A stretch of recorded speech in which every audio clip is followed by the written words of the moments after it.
no menospreciéis las profecías. Estamos en el capítulo número 8 ya de nuestra serie de actitudes propias del cristiano. Y hoy quisiera comenzar haciéndole una pregunta. ¿Qué pasaría si usted supiera el futuro de su vida de aquí a un año? ¿Qué haría? Si yo veo mi futuro de aquí a un año y veo que estoy mal, yo haría cambios.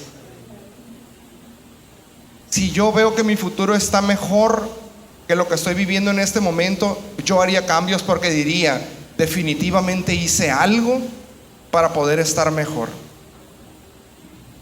En este caso viene Pablo y nos dice, no menosprecies la profecía, no menosprecies tu futuro, porque el Señor ya habló acerca de lo que va a suceder en los últimos días, no de aquí a un año, sino aquí hasta el fin de del tiempo, hasta el fin del mundo, así como nosotros lo conocemos. Entonces hoy vamos a tener una enseñanza muy interesante,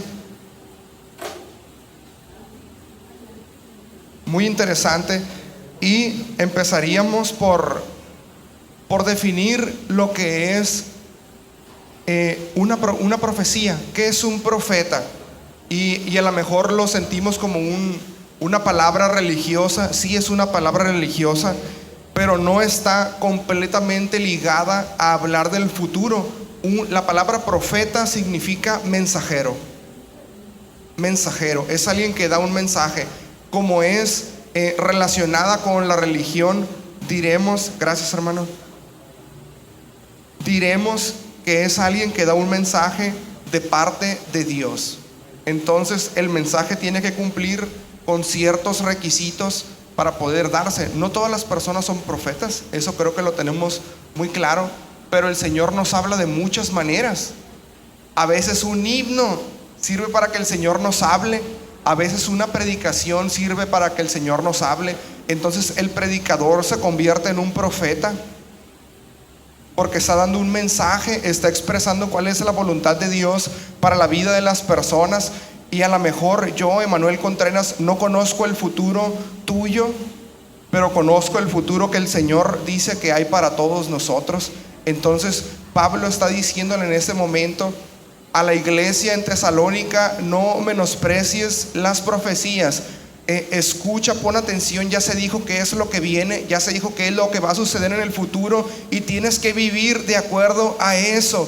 Porque si estás viendo cuál es tu futuro, si estás viendo qué va a suceder y no haces ningún cambio,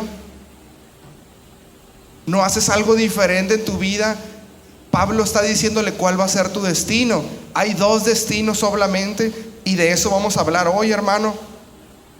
Hay mucha palabra que el apóstol Pablo enseñó a la iglesia, pero estamos basando nuestra serie en este libro de Tesalonicenses.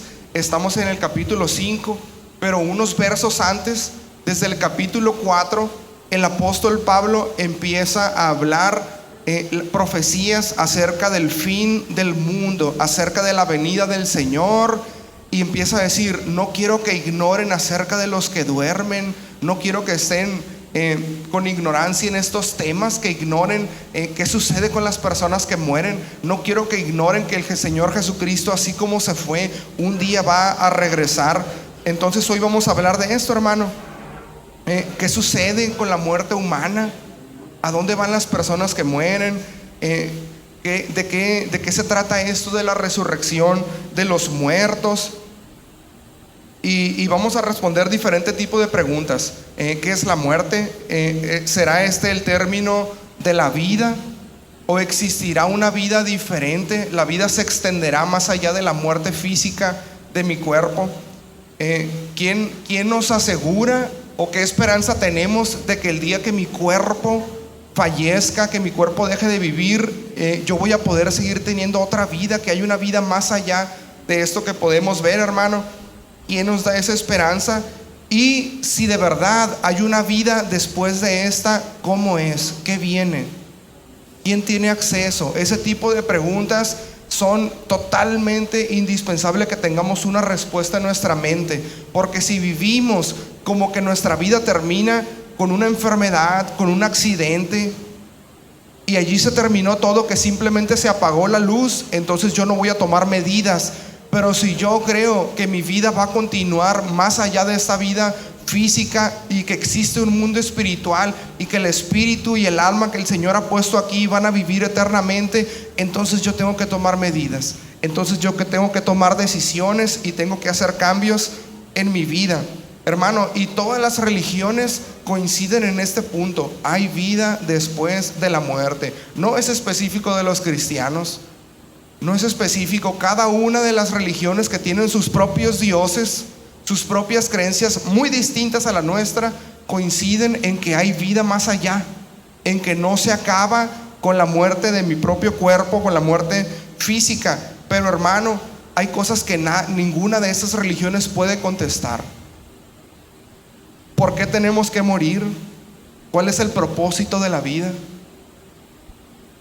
Preguntas tan profundas que solamente la palabra de Dios nos tiene una respuesta. Y el libro que nosotros tenemos es la Biblia, y es el único libro religioso que explica cómo es el paraíso y qué hay, qué sucede, quién es el creador de ese lugar tan especial. Y por eso es un tema tan importante, hermano, porque todas las civilizaciones del mundo y a través de la historia han coincidido en esto: hay vida después de la muerte.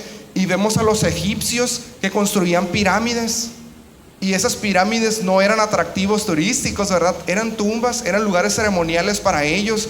Tenían otro tipo de construcciones donde ellos sepultaban a sus reyes, y junto con los reyes sepultaban sus riquezas, sepultaban armas, e incluso sepultaban a sus sirvientes vivos para que les sirvieran en la otra vida. Y así, hermano, cada uno, los hindúes, hablando de la resurrección, que depende de cómo haya sido mi vida en esta tierra, cuando yo muera voy a resucitar, y la forma que yo adopte en la reencarnación va a ser de acuerdo a cómo viví esta vida. Esa es su creencia. Entonces, todas las culturas, hermano, a través de la historia y en todos los diferentes países, aunque no se conocían unos entre otros, tenían una forma de ver la muerte. Incluso en México existe el Día de Muertos, y la tradición mexicana, pues, ¿qué dice? Que los muertos ese día vienen y que les puedes dejar comida o llevar música. Pero ¿qué dice la palabra de Dios? Yo creo que los muertos están en el mejor lugar.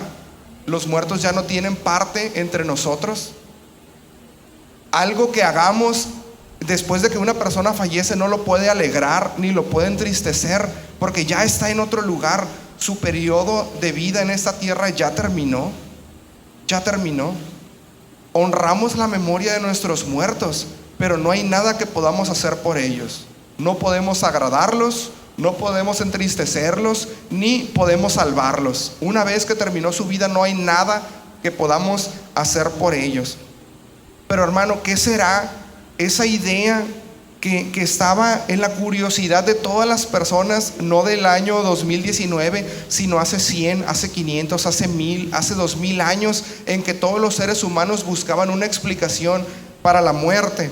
Vamos a estudiar la palabra de Dios y vamos a tratar de ir dando muchas respuestas a todas estas dudas que podían levantarse. Vamos a empezar leyéndose Génesis capítulo 1 versículo 27, y dice: y creó Dios al hombre a su imagen, a imagen de Dios lo creó, varón y hembra los creó. La Biblia empieza diciendo el origen de la vida, y dice que no somos resultado de la evolución. Ciertamente, para aceptar el libro de Génesis como una verdad necesitas fe. Necesitas fe, porque no se va a probar científicamente jamás. Pero también es verdad que para aceptar una teoría como la evolución necesitas más fe. Más fe. Creer que ciertos elementos depositados en la tierra, en el agua, en el aire, se pudieran haber unido, elementos inertes, y por obra de la suerte y del azar de repente formaron una membrana y se constituyó una célula, y esos elementos inertes en un momento, en un chispazo, tenían vida necesitas más fe para creer eso. Y no solamente eso, sino que en esa célula existe un código genético demasiado complejo que no puede crearse a través de la suerte, a través del tiempo, sino que cada vez que ves información en algún lugar tienes que saber que hay una inteligencia detrás de ella. Si te encuentras una roca en Marte, tú sabrás que esa roca está allí tal vez por el tiempo y la rotación y todo, pero si encuentras una roca que tenga un mensaje escrito, tú dices, aquí hay inteligencia, y un ser inteligente tuvo que plasmar esa información en ese lugar. En cada una de tus millones de células existe un código genético extremadamente complejo, que si uno piensa que se creó ahí por el tiempo, por el fuego, por el aire, por el agua, yo creo que se necesita demasiada fe, y una fe muy ilusoria e ingenua para creer que llegó ahí por mera casualidad. Donde hay un código, donde hay una información, es que hay un ser inteligente detrás de él, y se llama Dios. El Señor nos creó a todos, hermano, y somos una creación perfecta, perfecta. Hay inteligencia detrás de ti. Una célula no es algo sencillo, y que una célula se empezara a multiplicar y a multiplicar y empezar a crear órganos complejos hasta crear un organismo entero vivo que ve, que oye, que siente y que es capaz de distinguir entre el bien y el mal. Hermano, eso no es evolución, eso es la imagen de Dios creada, inspirada y detallada en cada uno de nosotros. Fuimos creados con sus manos, y el aliento de vida de nuestro Dios está en nuestra respiración. Ese corazón no empezó a latir por evolución, empezó a latir porque el Señor puso de su espíritu en cada uno de nosotros. Somos el resultado de la decisión de un Dios que quiso crearnos por amor.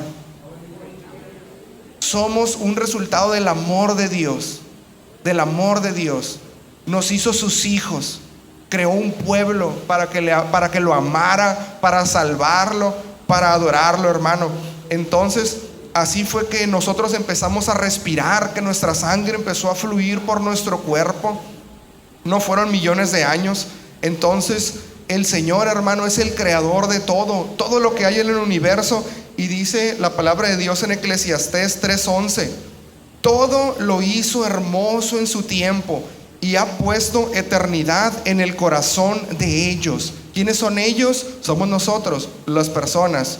Ha puesto eternidad en el corazón de ellos, sin que alcance el hombre a entender la obra que ha hecho Dios desde el principio hasta el fin. Fíjese qué palabra tan profunda. Dice, el Señor hizo todo y lo hizo hermoso. Me encanta ver a mí fotos del universo. En mi Instagram siempre estoy compartiendo fotos del universo, porque me encanta, de verdad es una grandeza increíble. Es increíble ver esos lugares tan grandes. Y no solo eso, se toma la foto de las galaxias, las estrellas, y es una cosa hermosa, hermano. Los colores, las formas. Dice la palabra de Dios, todo lo hizo hermoso en su tiempo. Y el Señor ha puesto eternidad en el corazón tuyo y en el corazón mío. Hay espíritu de Dios, el aliento de Dios está dentro de ti, y ese es eterno, porque el Señor nunca va a morir. Y dice, y el hombre no alcanza a entender la obra que Dios ha hecho desde el principio y que va a seguir haciendo hasta el fin. Hasta el fin. Y las personas quieren comprender esto con métodos científicos, pero se necesita fe, es la verdad. El método científico jamás va a poder describir a Dios, porque sin fe, hermano, es imposible que nos acerquemos a Dios. Es imposible. Necesita haber fe en tu corazón, así sea diminuta, creer que hay alguien allá arriba y que nos está cuidando, que nos creó, que nos quiere dar perdón, que nos quiere dar salvación, es suficiente. Pero allá arriba, hermano, está el Señor. Y dice la palabra entonces que el Señor puso eternidad en el corazón de cada uno de nosotros. Y yo creo que aquí hay algo verdadero, hermano. Hay vida. El Señor es el creador de la vida. Él decidió que yo naciera. Él decidió que yo viniera a través de mi madre, de mi padre, que yo estuviera en este mundo. Por Él es que mi corazón está latiendo. Y en mi corazón hay algo que el Señor dice: eternidad. Hay eternidad. El Señor dio su soplo de vida al primer hombre, Adán. Primero creó un cuerpo, pero hasta que sopló sobre él aliento de vida,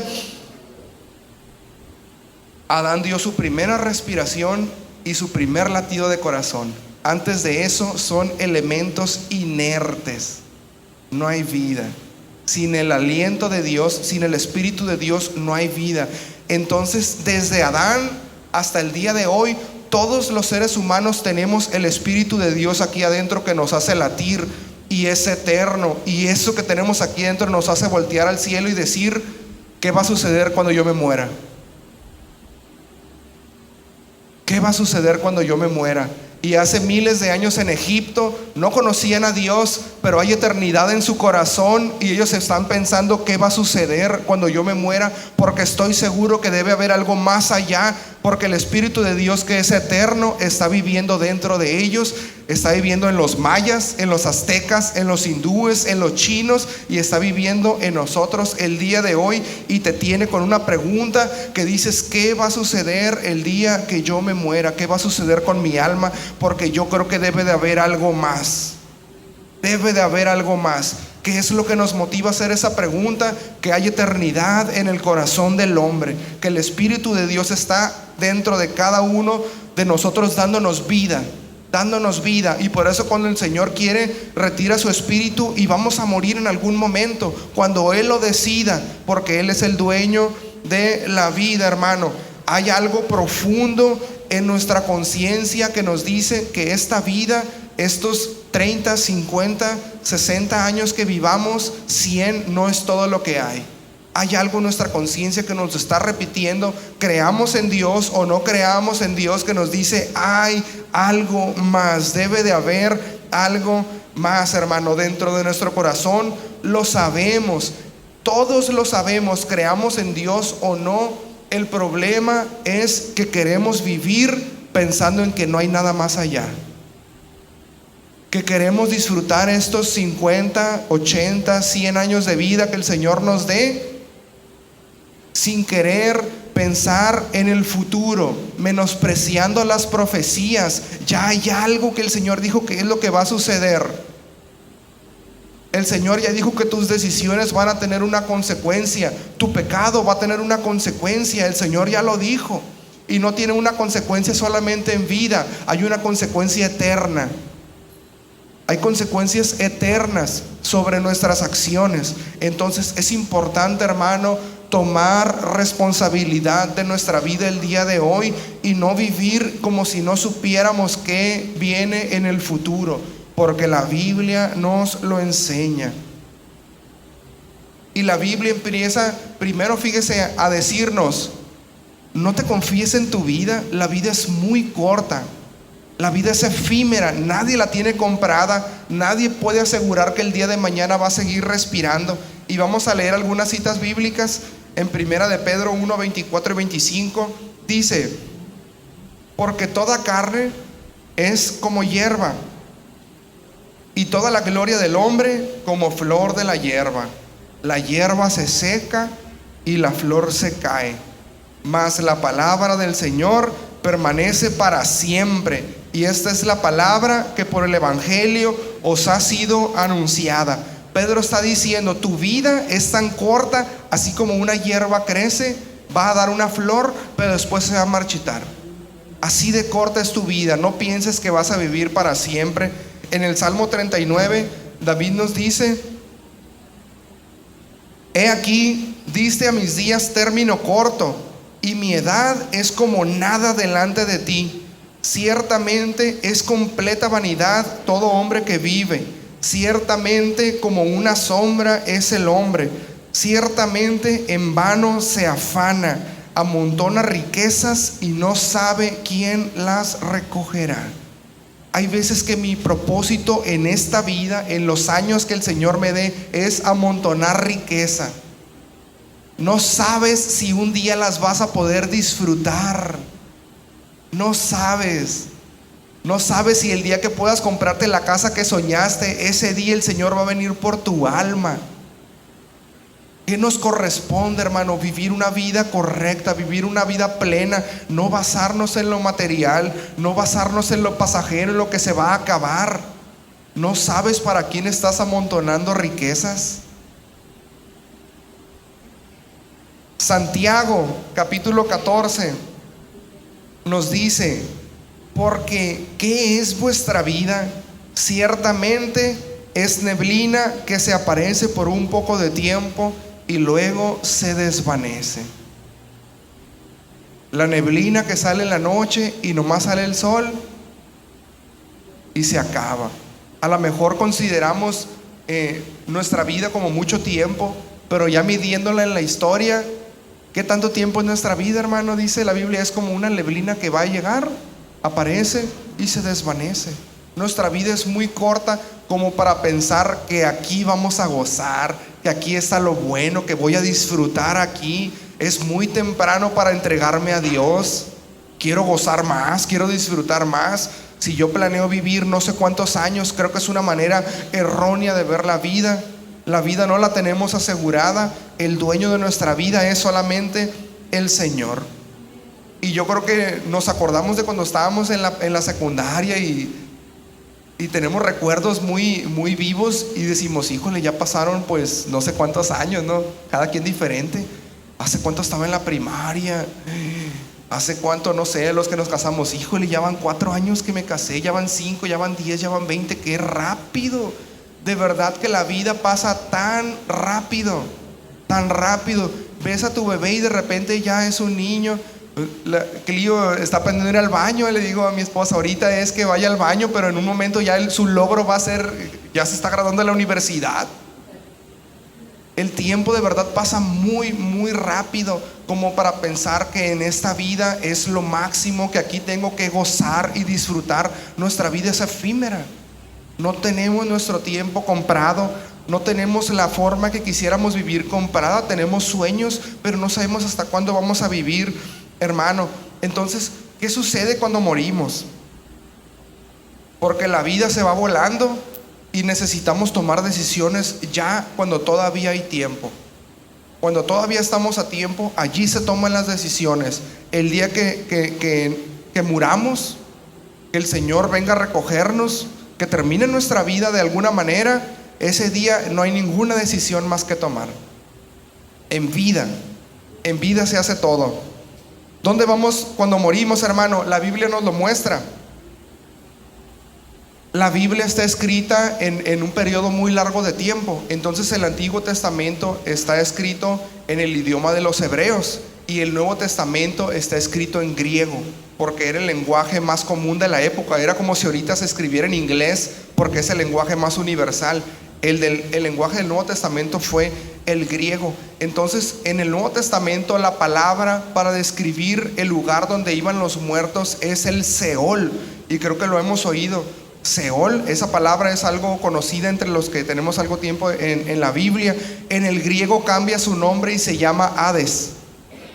Yo creo que también es una palabra muy, muy familiar para nosotros. Y significa lugar de los muertos o lugar de sepultura. Ese es el significado de la palabra Seol.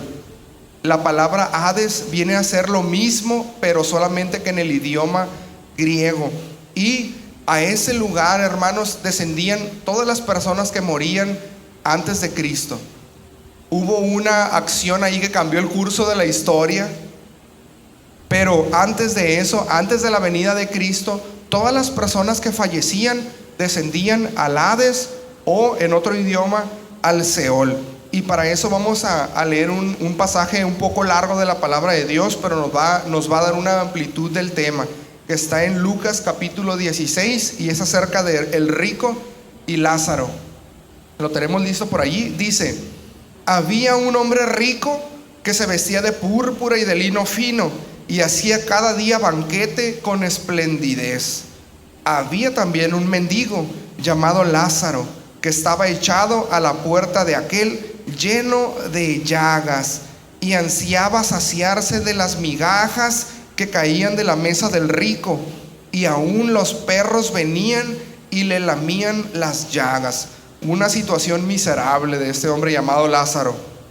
Aconteció que murió el mendigo y fue llevado por los ángeles al seno de Abraham, y murió también el rico y fue sepultado. Y en el Hades alzó sus ojos, estando en tormentos, y vio de lejos a Abraham y a Lázaro en su seno. Entonces él, dando voces, dijo: Padre Abraham, ten misericordia de mí, y envía a Lázaro para que moje la punta de su dedo en agua y refresque mi lengua, porque estoy atormentado en esta llama. Pero Abraham le dijo: Hijo, acuérdate que recibiste tus bienes en tu vida, y Lázaro también males, pero ahora este es consolado aquí y tú atormentado. Además de todo esto, una gran sima está puesta entre nosotros y vosotros, de manera que los que quisieren pasar de aquí a vosotros no pueden, ni de allá pasar para acá. Entonces le dijo: Te ruego pues, Padre, que le envíes a la casa de mi padre, porque tengo 5 hermanos, para que les testifique, a fin de que no vengan ellos también a este lugar de tormento. Y Abraham le dijo: A Moisés y a los profetas tienen, óiganlos. Él entonces dijo: No, padre Abraham, pero si alguno fuere a ellos de entre los muertos, se arrepentirán. Mas Abraham le dijo: Si no oyen a Moisés y a los profetas, tampoco se persuadirán, aunque alguno se levante de los muertos. Hay muchísima información aquí, ¿no? Es muy extenso, hay mucho que podríamos hablar. Vamos a tratar de resumirlo en pocas palabras. Nos está diciendo que había un hombre rico que hacía banquete todos los días, mucho dinero, y había un hombre pobre, un mendigo que vivía en la puerta de la mansión del rico y que ansiaba comer de las migajas. Dice, yo creo que cuando sacaban la basura en la noche, él iba a ver qué le sobró de sus banquetes. Comía de la basura de los banquetes del rico. Estaba enfermo, tenía llagas, los perros venían y le lamían las llagas. Yo creo que era una situación de una infección increíble, ¿no? Pero cierto día, dice la Biblia, el pasaje que muere el hombre pobre llamado Lázaro, y los ángeles vienen y lo recogen, porque era un hombre justo delante de Dios. Pero ese día también muere el rico, y para sorpresa del hombre rico se encuentra rodeado de llamas, se encuentra en un lugar de tormento. Los 2 hombres murieron, y los 2 hombres se fueron al mismo lugar, al Seol, o en griego Hades, solamente que una sima los separa. Estaban divididos, y el hombre rico, sufriendo entre las llamas, alcanza a ver a Lázaro el pobre, y dice que está en el seno de Abraham. Abraham es el padre de los judíos, de la nación de Israel. Entonces ellos lo veían como su patriarca. A lo mejor nosotros veríamos, no sé, a Hidalgo, a alguien que significa mucho para nosotros, no, pero ellos es bíblico. Entonces dicen, Abraham, esta figura tan importante para ellos, estaba en aquel lugar de descanso y abrazaba a Lázaro, estaba en su seno, estaba cobijado. Y el hombre rico se está muriendo aquí, atormentado por las llamas, y le dice: Abraham, lo está viendo, ¿no? Abraham, por favor, dice, manda a Lázaro que moje un dedo en agua y venga y me refresque por lo menos los labios. ¿Cuánto quieres? Soy rico. ¿Le habrá servido de algo su dinero en ese lugar? Amontonó riquezas para alguien más. Pero cuando morimos, hermano, no nos llevamos nada. Nada de las posesiones, de tu conocimiento, de lo que hayas invertido, nada se va. Entonces el día de hoy lo único que tienes es tu salvación.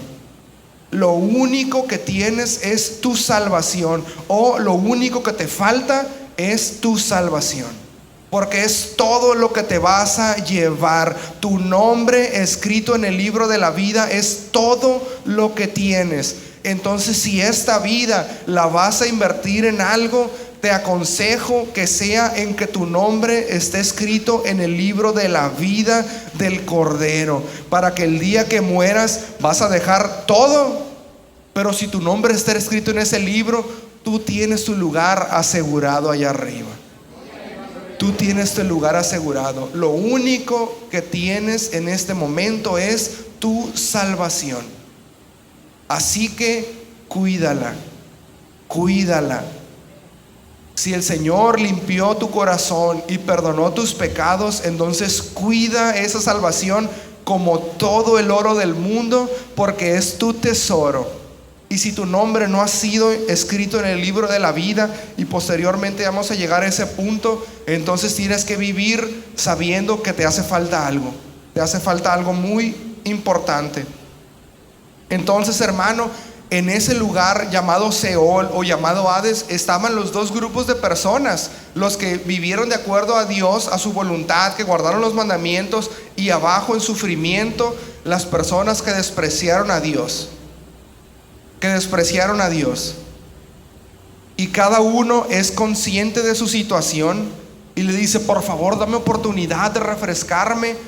Pero Abraham le dice: ya no hay oportunidad. La oportunidad fue en vida. Y el hombre rico le dice: entonces por favor, de verdad, como amigos, Abraham, manda a Lázaro con mis hermanos, porque tengo 5 hermanos que viven exactamente igual que yo, que no están viviendo, que no están caminando con Dios. Manda a Lázaro para que les dé una advertencia, que ellos se puedan salvar. Y la respuesta de Abraham es: ellos tienen a Abraham, tienen a los profetas, tienen sus Biblias, hay predicadores ahorita, ellos les pueden decir: no, pero por favor, si mandas a un muerto y resucita y va les predica, sí van a creer. Y Abraham les dice: aunque un muerto vaya y les predique, no van a creer. Aunque Cristo vino, hermano, el Señor Jesucristo, y vino y predicó y dio su vida, aún así hay personas que no creen. Cuando estás ya en ese lugar, no hay oportunidad. Dos cosas: no hay oportunidad. Tú no puedes pasar allá y no puedes mandar a alguien que vaya a predicarle a los tuyos, pero tampoco los tuyos pueden hacer nada para que tu situación cambie y te vayas al cielo. Cuando una persona fallece, nada que hagan los vivos, nada puede hacer que esa persona pase del cielo al infierno o del infierno al cielo. No hay más. Es en vida, se toman decisiones personales. La salvación es totalmente personal. Así que si una persona muere en pecado, él tomó sus propias decisiones y su familia no puede hacer nada por él, a pesar de que haya creencias que dicen lo contrario. La Biblia dice que no hay nada que podamos hacer por alguien que muere. No hay nada. La salvación es una decisión personal que se toma estando consciente en vida. Entonces, hermano, en el momento en que Jesús viene a la tierra, sabemos que es crucificado y muere. ¿Y a dónde se fue?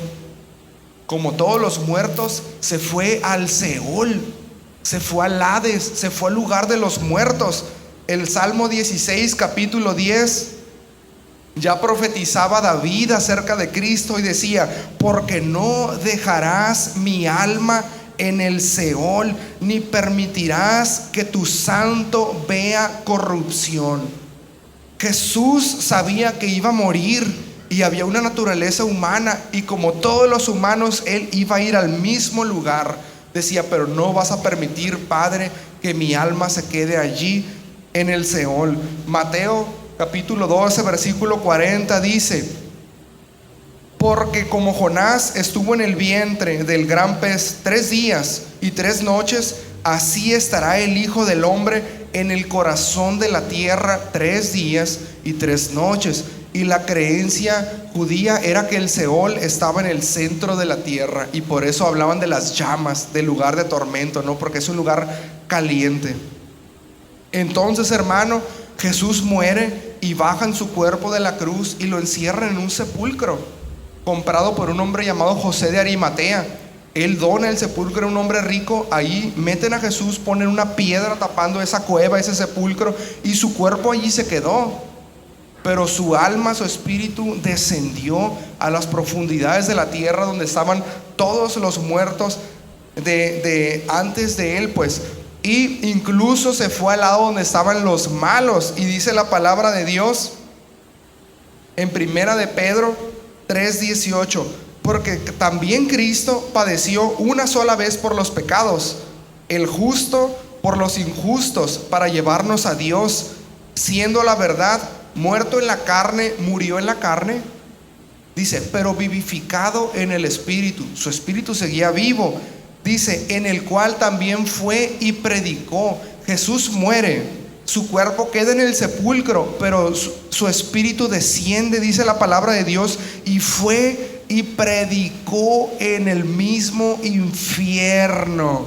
Y es algo increíble, hermano. Fue y predicó a los espíritus encarcelados, los que en otro tiempo desobedecieron, cuando una vez esperaba la paciencia de Dios en los días de Noé, mientras se preparaba el arca, en la cual pocas personas, es decir 8, fueron salvadas por agua.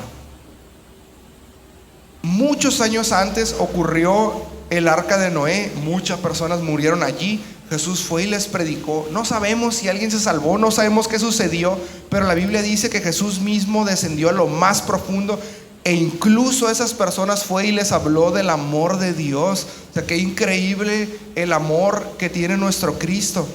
Y no solo eso, hermano, Jesús no se quedó allí. 3 días estuvo muerto, 3 días estuvo en ese lugar, pero venció a la muerte, venció al infierno y no pudo contenerlo, y resucitó, y su espíritu regresó a su cuerpo mortal y se levantó de entre los muertos.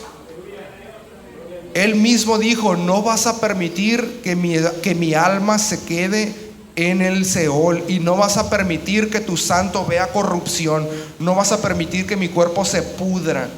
Se levantó de los muertos, hermano. Hizo algo que nadie había hecho en la historia de la humanidad. Jesús resucitó muertos, pero nadie de ellos se levantó por mérito propio. Jesús, por mérito propio, de entre los muertos salió. Y no solamente eso, sino que todas las almas que estaban hasta ese momento en el seno de Abraham, recordamos que el Seol tenía 2 áreas, el lugar de tormento y el seno de Abraham, donde eran los buenos. Todos los que estaban, que habían servido a Dios, que habían muerto siendo fieles a Dios, se fueron con Jesús al paraíso. No es lo mismo el Seol y el Hades que el cielo.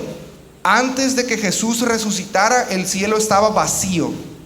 No había nadie en el cielo, todos iban al Seol o al Hades. Cuando Jesús resucita y vence la muerte y vence al Hades, se va y se va con todos. Vámonos todos.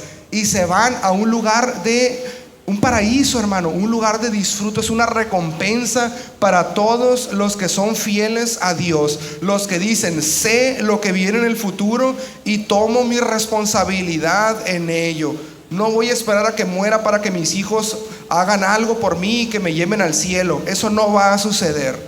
No va a suceder, a menos que usted tenga otro Dios, pero el Dios de la Biblia dice que eso no sucede. Es en vida, es en vida. Entonces, hermano, desde ese momento que Jesús resucita, todos los que caminan con Cristo y mueren se van directamente a la presencia de Dios. Y vamos a comprobar esto. Filipenses capítulo 1, versículo 21 al 23. Es el apóstol Pablo hablando después de que Cristo había ascendido al cielo. Y dice así Pablo: porque para mí el vivir es Cristo y el morir es ganancia. Si me muero, mejor. ¿Por qué? Dice, porque el vivir en la carne resulta para mí en beneficio de la obra. No sé entonces qué escoger, porque de ambas cosas estoy puesto en estrecho, teniendo deseo de partir y estar con Cristo, lo cual es muchísimo mejor. Fíjese la palabra de Pablo, dice, para mí el vivir, si estoy vivo, voy a servirle a Cristo, y si me muero es ganancia porque me voy con Él. Dice, no sé qué sea mejor, que me quede aquí para predicarles a ustedes, para seguir trabajando en la obra de Dios, o que me vaya para allá. Pero no dice que me vaya al Seol, que me vaya al lugar de los muertos. Dice que me vaya decir, tengo el deseo de partir y estar con Cristo. Cristo no estaba en el Seol, Cristo estaba en el cielo. Y Pablo dice, si me muero en este momento, me voy con Cristo, lo cual es muchísimo mejor, muchísimo mejor. Por eso los cristianos vivimos con esperanza. Y cuando un hermano muere, nos duele, porque perdemos su presencia con nosotros, lo vamos a extrañar. Su compañía física, su cuerpo murió, pero la esperanza tan grande que tenemos es que su espíritu está con el Señor, lo cual, dice Pablo, es muchísimo mejor. Es muchísimo mejor estar con Cristo. El mismo Pablo, para confirmarlo una vez más, 2 de Corintios capítulo 5, versículos 6 al 8 dice: así que vivimos confiados siempre y sabiendo que entre tanto que estemos en el cuerpo, estamos ausentes del Señor, porque por fe andamos, no por vista, pero confiamos y más quisiéramos estar ausentes del cuerpo y presentes al Señor.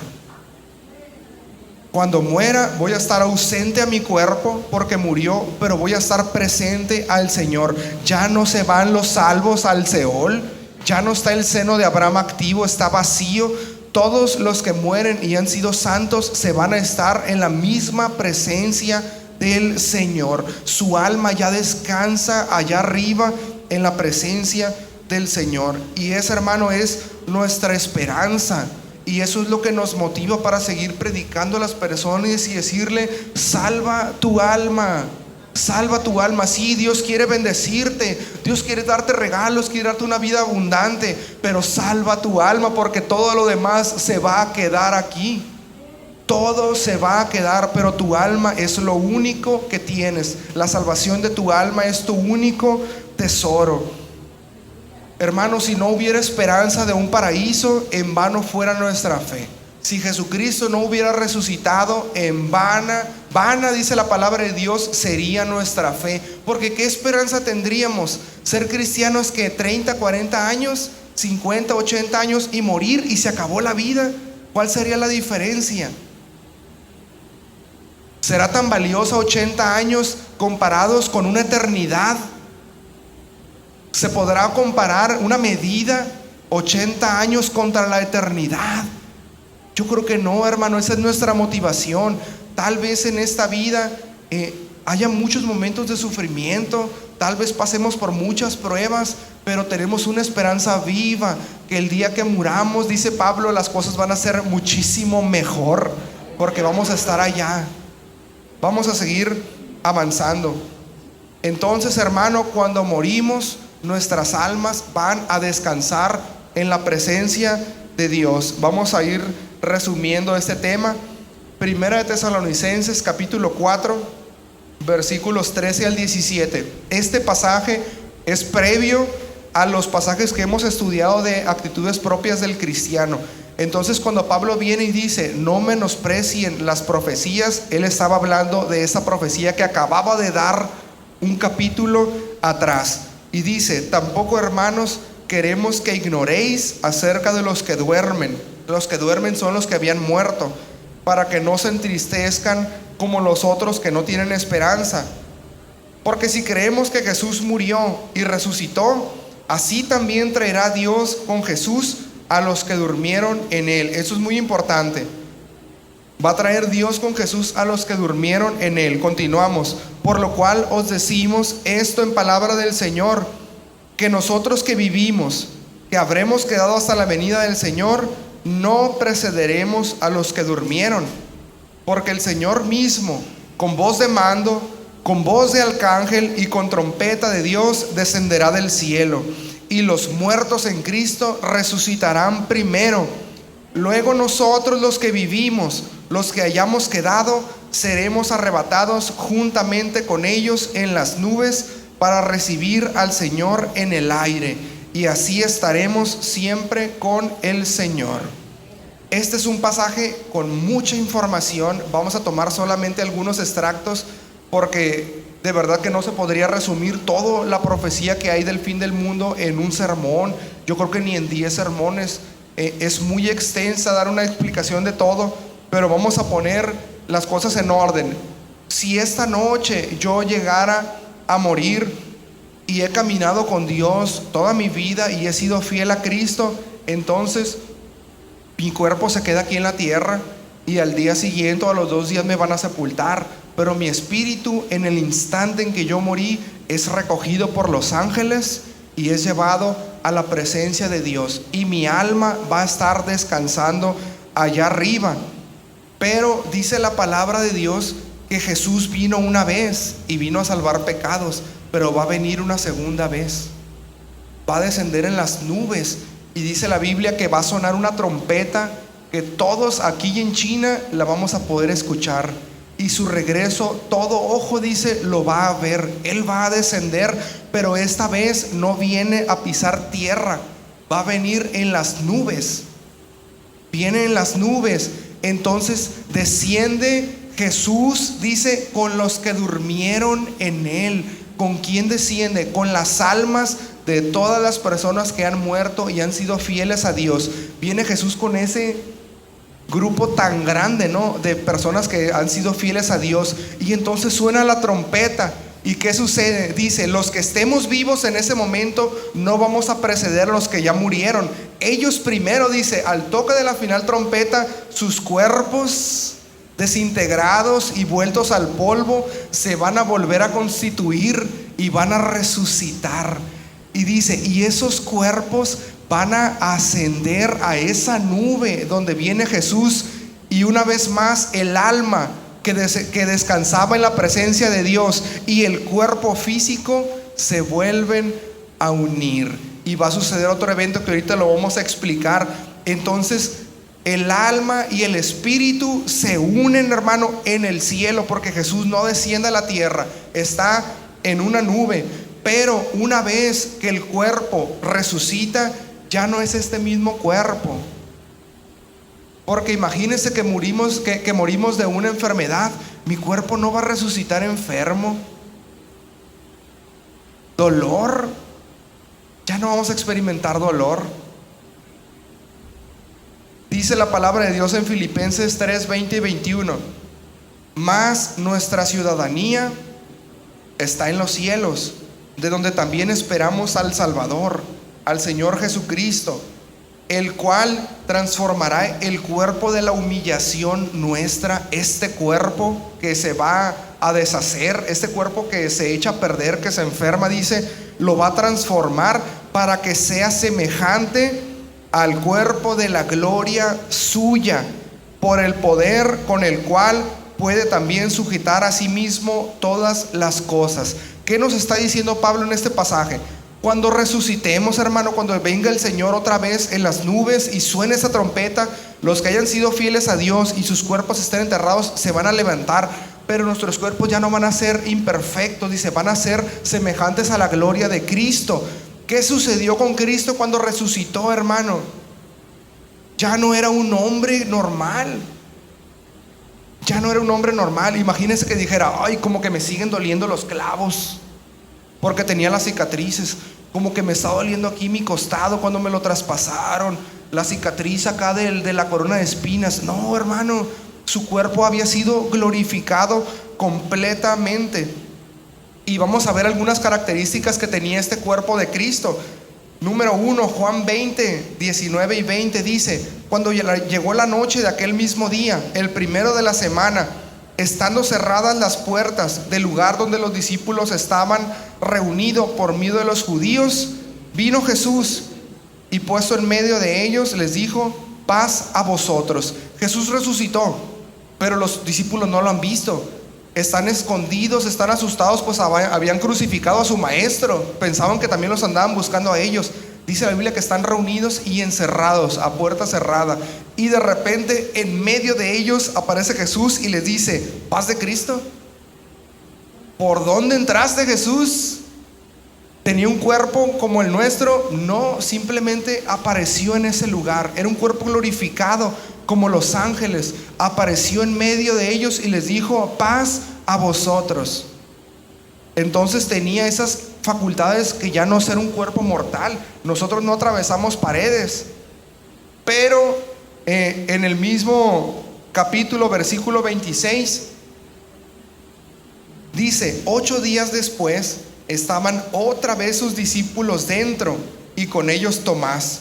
Llegó Jesús estando las puertas cerradas, y se puso en medio y les dijo: paz a vosotros. Una vez más. Luego dijo a Tomás: pon aquí tu dedo y mira mis manos, y acerca tu mano y métela en mi costado, y no seas incrédulo sino creyente.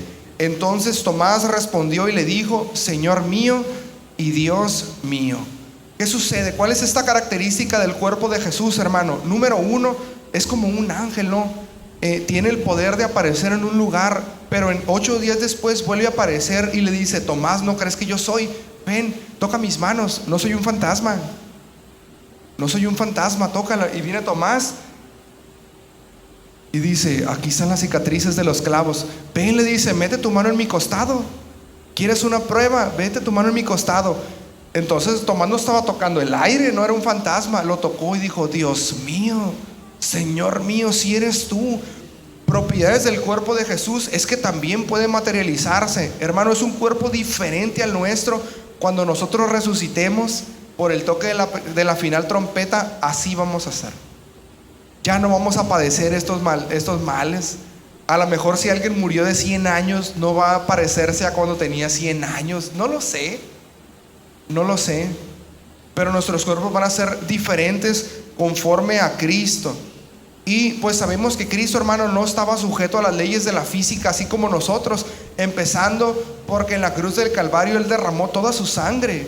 Entonces el nuevo cuerpo no tiene sangre. Dice la palabra de Dios que en el cielo no va a entrar sangre ni carne. No va a entrar sangre ni carne. Nuestros cuerpos serían totalmente diferentes. Entonces eso es lo que va a suceder, hermano, con los que han sido fieles con Dios. Si al día que el Señor regrese morimos, vamos a levantarnos de los muertos. Si aún estamos con vida y el Señor viene el día de hoy, aquí vamos a ser levantados también con Él, y nuestros cuerpos también van a ser transformados, van a ser glorificados. Pero ¿qué pasa con los que no han recibido a Cristo el día en que Él venga? O los que mueren y no aceptaron a Cristo como su Salvador.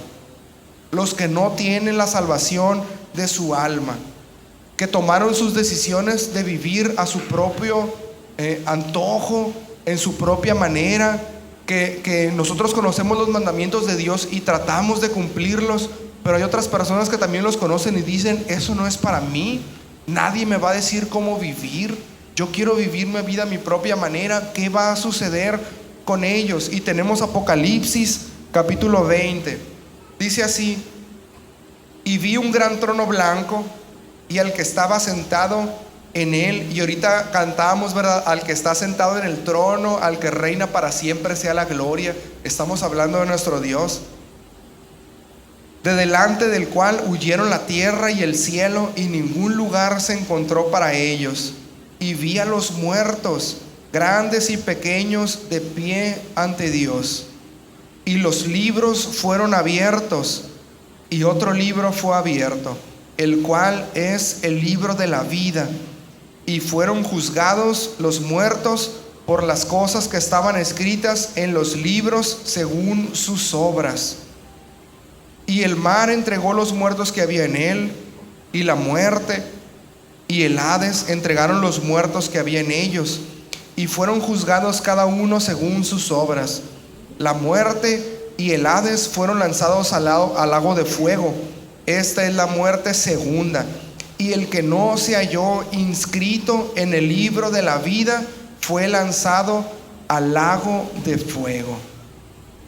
Fue lanzado al lago de fuego. Juan está hablando aquí de una visión. Dice: vi a todos los muertos. O sea que fue una multitud increíble, desde Adán y Eva hasta el último día de que viva en el planeta Tierra, todos los muertos. Y se abrieron los libros. En esos libros se detalla de cada uno de nosotros toda nuestra vida, todo lo que hemos hecho. Pero dice: fue abierto otro libro, que es el libro de la vida. En ese libro están los nombres de las personas que dijeron: hasta aquí termina mi vida en el mundo, y le entrego mi vida a Cristo. Hasta aquí dejo mi vida de pecado y Señor, perdóname por lo que he hecho hasta este momento. Te acepto como mi Salvador. Y dice la Biblia que el que creyere y fuere bautizado será salvo, y el que no será condenado.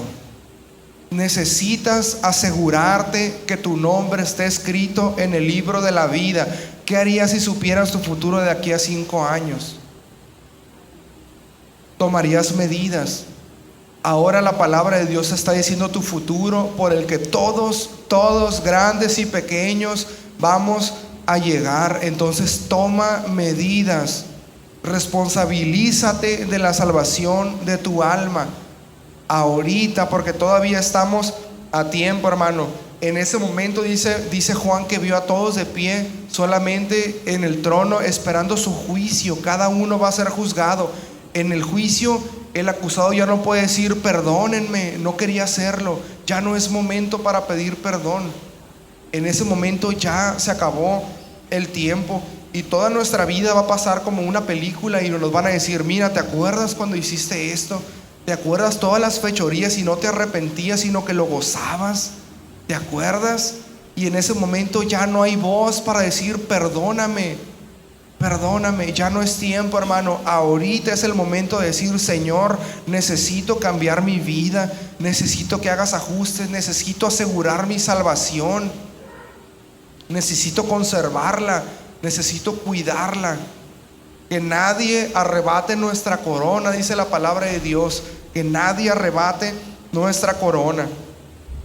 Y dice la palabra de Dios, seguimos, Apocalipsis 21:8, pero los cobardes, los que no se animaron a entregarle su vida a Cristo, fíjese, porque se necesita valor para ir en contra del mundo. Dice, los cobardes e incrédulos, los abominables y homicidas, los fornicarios y hechiceros, los idólatras y todos los mentirosos tendrán su parte en el lago que arde con fuego y azufre, que es la muerte segunda. Entonces, hermano, necesitas cuidar tu vida, tu salvación, tu alma. Toma medidas porque sí conoces el futuro. Hay profecía de la palabra de Dios aquí. Incluso dice la Biblia que en ese día del juicio, los ángeles e incluso los hijos de Dios vamos a estar ahí en las sillas del jurado. Primera de Corintios 6:2 dice, ¿o no sabéis que los santos han de juzgar al mundo? Y si el mundo debe ser juzgado por vosotros, ¿sois indignos de juzgar cosas muy pequeñas? Los santos, dice, nosotros vamos a juzgar al mundo, vamos a estar en la silla del jurado. ¿Qué diferencia, hermano? Estar delante del trono de Dios como un acusado, o estar delante de Dios como un hombre pecador, que somos personas totalmente imperfectas, que hemos sido salvos por gracia de Dios nada más, pero que en lugar de recibir un juicio viene Jesucristo y dice, yo soy su abogado y por todos sus errores yo lo defiendo. Efectivamente fue un hombre pecador, pero todos sus pecados los llevó conmigo. Y no es salvo por sus obras, porque haya sido un gran cristiano, sino es salvo por mí. Es salvo por mí. Si somos salvos, si podemos alcanzar la salvación, no es porque seamos santos, hermano, es porque estamos pegados a un Dios santo. Y si entramos al cielo, no es porque no haya mancha en nuestro cuerpo, en nuestra mente, en nuestra alma, sino porque es un Dios santo que es nuestro abogado y Él intercede por nosotros. Qué diferente va a estar en ese lugar como un acusado, o como un acusado que dice Jesucristo, yo lo represento a Él. Los pecados que quieran cargarle a Él, cárguenmelos a mí, porque yo ya pagué por ellos en la cruz del Calvario. Pecadores, hermano, personas imperfectas que somos, pero salvos porque nos acercamos a Jesucristo y le decimos, límpiame, perdóname, guárdame. Y si entramos al cielo no va a ser por nuestros méritos, sino por los de Él, porque Él pagó por los pecados. Y los pecados que a nosotros nos acusan, Él los carga y dice, yo pagué por ellos. Pero si no aceptaste a Jesucristo como tu Salvador, o si te alejaste del camino y no lo reconociste y no fuiste fiel a Él, entonces cuando llegues a ese momento vas a estar delante del trono y tus pecados van a estar sobre ti y no va a haber nadie que te defienda. Y a los cobardes, a los incrédulos, a todos los mentirosos, dice la Biblia de Dios, fueron echados en el lago de fuego. En el lago de fuego. ¿Y qué viene para los hijos de Dios, hermano? Nos quedamos en la nube. Vamos a hacer nuestros cuerpos glorificados y alcanzamos a Jesucristo en la nube. La nube esa se regresa y en la tierra se quedan todos los que no fueron arrebatados. Todos los que no servían a Dios en ese momento se quedan. Y hay un tema muy extenso de hablar de eso. Viene la gran tribulación, viene el milenio, pero son temas muy, muy extensos, muy largos que no podemos tocar en este momento. ¿Qué viene para los hijos de Dios? Apocalipsis 21:21 dice Juan: vi un cielo nuevo, vi una tierra nueva, porque el primer cielo y la primera tierra pasaron y el mar ya no existía más. Hermano, una realidad es que nuestro mundo se está acabando, el planeta se está destruyendo, en pocos años ya no va a ser autosustentable, vamos a estar luchando por agua, vamos a estar luchando contra tantas enfermedades que estamos desencadenando, va a ser inhabitable, es increíble el calor que estamos padeciendo. Al rato va a haber unos 6, 8 abanicos aquí, porque ya no, ¿verdad? Es increíble, hermano, está granizando en Guadalajara. Esas cosas no sucedían. De verdad que nuestro planeta se está acabando y la Biblia dice que se va a acabar, que la creación de Dios gime esperando su redención. La creación gime esperando la redención de Dios, dice el apóstol Pablo. Entonces el Señor no nos va a tener en este lugar que se está acabando, no nos va a regresar a Culiacán con su calor. Dice Juan: vi un cielo nuevo y una tierra nueva, diferente. No es este mundo, no es México, no va a haber distinción de que ojalá nos mandaran a Estados Unidos porque el paraíso ya va a estar mejor. No hay, ya no hay nacionalidad, hay una sola patria, somos hijos de Dios todos, un solo lugar totalmente nuevo. No hay calor, hermano, porque no hay sol. La presencia de Dios ilumina todo el lugar, no ocupa luz del sol. No hay templo, no hay templo porque la presencia de Dios está en todo ese lugar. No ocupas meterte a un espacio a alabar a Dios y a buscarlo, porque Él reina en ese lugar y vamos a estar con Él. Vamos a estar con Él, hermano. La Biblia llama a este lugar la Nueva Jerusalén. Y Jesucristo va a ser nuestro Dios, va a ser nuestro pastor y vamos a vivir con Él. Dice Apocalipsis 21, versículo 2: y yo, Juan, vi la santa ciudad, descender, la nueva Jerusalén, descender del cielo de Dios, dispuesta como una esposa ataviada para su marido. Y oí una gran voz en el cielo que decía: he aquí el tabernáculo de Dios con los hombres, y Él morará con ellos, y ellos serán su pueblo, y Dios mismo estará con ellos como su Dios. Enjugará Dios toda lágrima de los ojos de ellos, y ya no habrá muerte, ni habrá más llanto, ni clamor, ni dolor, porque las primeras cosas pasaron. Hermanos, si esto no nos motiva a vivir en santidad, yo no sé qué otra cosa lo pueda hacer. Si el aspirar a estar en este lugar, en la presencia de Dios, y Él que sea nuestro Dios, y estar cerca de Él y verlo, si esto no nos motiva, hermano, yo no sé qué lo haría.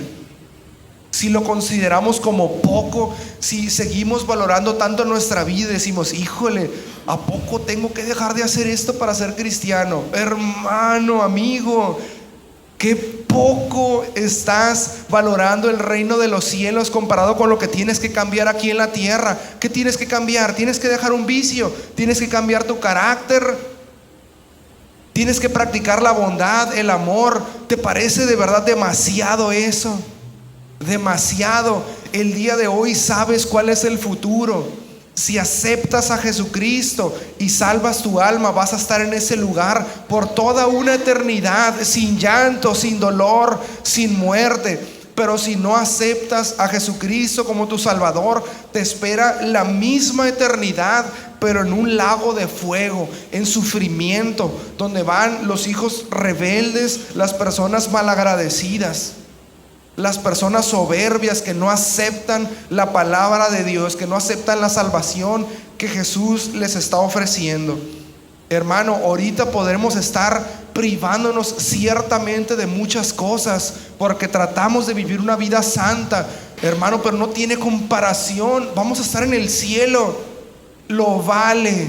Todo esfuerzo, todo lo que tengas que dejar, todo lo que tengas que perder en esta vida, vale la pena, porque allá vamos a estar, dice Pablo, muchísimo mejor, muchísimo mejor, muchísimo. Lázaro, la historia que leíamos, este hombre que sufrió, fue un mendigo con llagas, pero murió. ¿Y dónde está ahorita, hermano? En la presencia de Dios. Ya no tiene llagas, ya no es pobre, ya no come basura de la casa del hombre rico. Ahora está en un banquete que cada día se hace allá arriba. Hermano, todo esfuerzo, amigo, todo esfuerzo, todo lo que tengas que cambiar y tengas que dejar en tu vida, definitivamente vale la pena, porque hoy sabes tu futuro. Hoy sabes lo que vienes. No puedes decir, a mí nadie me dijo, yo no estaba enterado. Toma medidas ya, toma responsabilidad sobre tu vida ya, en este momento. Y si alguien aquí ya ha sido salvo y se bautizó y aceptó el perdón de sus pecados y está viviendo una vida alejada, necesita hacerse responsable ya, ser valiente, tomar medidas y dejar lo que tenga que dejar y cambiar lo que tenga que cambiar, porque lo único que puedes llevarte al cielo es tu salvación, es la salvación de tu alma. Versículo 5: y el que estaba sentado en el trono dijo: he aquí, yo hago todas nuevas todas las cosas. Y me dijo: escribe, porque estas palabras son fieles y verdaderas. Y me dijo: hecho está. Yo soy el alfa, yo soy el primero, yo soy la omega, yo soy el último, el principio y el fin. Al que tuviere sed, yo le daré gratuitamente de la fuente del agua de la vida. El que venciere heredará todas las cosas, y yo seré su Dios, y él será mi hijo. Pero los cobardes e incrédulos, los abominables y homicidas, los fornicarios y hechiceros, los idólatras y todos los mentirosos tendrán su parte en el lago de fuego que arde con fuego y azufre, que es la muerte segunda. Yo no sé cómo esté tu vida en este momento, pero ya sabemos cómo va a estar nuestra vida en ese momento. A lo mejor nos está yendo mal, a lo mejor nos estamos alejando de Dios. No lo sé, pero lo que sí sé es que el Señor viene y dice: yo puedo hacer todas las cosas nuevas. Y Lázaro no recibió una recompensa en vida, murió siendo pobre. Tal vez yo voy a morir siendo pobre, tal vez yo voy a morir todavía teniendo muchos problemas, pero yo sé que ya voy a estar bien, y eso vale la pena, que yo me mantenga firme, que yo me esfuerce. Quisiéramos en esta vida recibirlo todo. La Biblia no nos promete eso. La Biblia no nos promete eso, pero sí nos dice en Juan capítulo 16: estas cosas os he hablado para que en mí tengáis paz. En el mundo tendréis aflicción, pero confiad, yo he vencido al mundo. En el mundo podemos tener aflicción, podemos estar pasando por muchos problemas, pero si tu nombre está escrito en el libro de la vida, tienes tu vida asegurada, tienes tu eternidad asegurada allá arriba. Si tu nombre no está escrito, entonces tienes que tomar una decisión y decir: hasta aquí termina mi vida en el mundo, y decido entregarla a Cristo. Yo creo que Él es el Hijo de Dios, yo creo que Él vino a perdonar mis pecados y quiero esa salvación. En ese momento podríamos bautizarte, invocar el nombre de Jesucristo, y tus pecados quedarían totalmente perdonados, totalmente perdonados. Pero todo esto se hace en vida. Aquí toma la decisión. ¿Estás sufriendo? No te preocupes. estás padeciendo y eres hijo de Dios, dice la Biblia, ten paz. Dice, en el mundo vas a encontrar aflicción, dice, pero he hablado estas cosas para que en mí tengan paz. Con problemas, pero con paz. Con angustia, tal vez con dolor, pero en paz. Y en un día vamos a estar bien. Pero si no le sirves al Señor, créeme que entonces nunca vas a alcanzar eso de estar bien. Necesitas tomar una decisión. Les invito a que nos pongamos de pie.